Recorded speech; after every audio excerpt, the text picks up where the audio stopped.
তুফান যেমন তুফানের মতো সবকিছু উড়িয়ে দিচ্ছে, সেই তুফানে ঘুরতে আমিও এসেছি।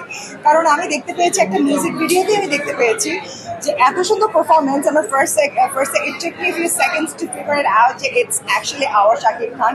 He looked like a Bollywood hero to me, so that was a fantabulous experience looking at him on the song. So definitely it gave me a feeling that he's gonna do well. তারপরে যখন জানতে পারলাম বিভিন্ন মানুষের কাছ থেকে যে অনেকেই বলছে শাকিব নাকি অনেক ভালো অ্যাক্টিং করেছে, অভিনয়ের দিক থেকে অনেকে চমৎকার পারফরমেন্স দিয়েছে।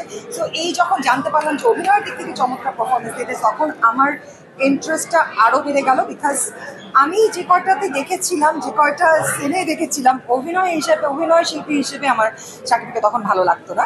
তো যখন আমি শুনেছি যে অভিনয় খুব ভালো করেছে এবং রায়হান রাফির নির্মিত এই ছবিটাতে খুব ভালো পারফরমেন্স দিয়েছে শাকিব খান, তখন আমি বললাম যে I can't wait to watch this film. তাই চলে এলাম আজকে এখানে দেখার জন্য। অ্যান্ড আই এম ওয়েটিং কখন ঢুকবো, কখন দেখবো এবং ধামাকাটা কখন আমি পাবো। বাংলা সিনেমা দেখার ক্ষেত্রে বা এই ধরনের হাইপ উঠলে নিশ্চয়ই আপনাদের দেখতে বা সেটা নিয়ে কিছুটা প্রমোট করতে অসুবিধা নেই। না, কখনোই না, অসুবিধা কখনোই না। কিছু কিছু মানুষের ধারণা আছে, আমার মতো কিছু দর্শক যারা আছে তারা কিনা আমরা ইন্টারন্যাশনাল স্কেলের কোয়ালিটি চাই আমাদের ফিল্ম ইন্ডাস্ট্রি থেকে এবং আমাদের অ্যাক্টরদের কাছ থেকে, নায়কের কাছ থেকে, কিন্তু আমরা আসলে সোফার ওরকম পাই না। যার কারণে আমরা খুব বেশি ডিপ্রাইভড হয়ে যাই এবং ডিসঅ্যাপয়েন্টেড হয়ে যাই, তাই দেখতে চাই না কোনো সিনেমা।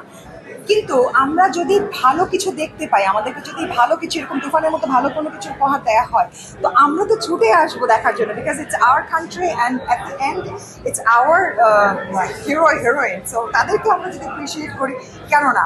আর সবচেয়ে বড় ভালো কথা হলো যে আমি এই ফিল্মটা দেখার পরে হয়তো বা সামনে যে কিছু বিদেশি মানুষের সামনে, just foreigners, they keep on asking me one same question, that is, you guys have a film star or Alan, you guys had a film star like Zayn Khan, and I go really embarrassed before them because these are not heroes, these are not our actor or anybody, okay?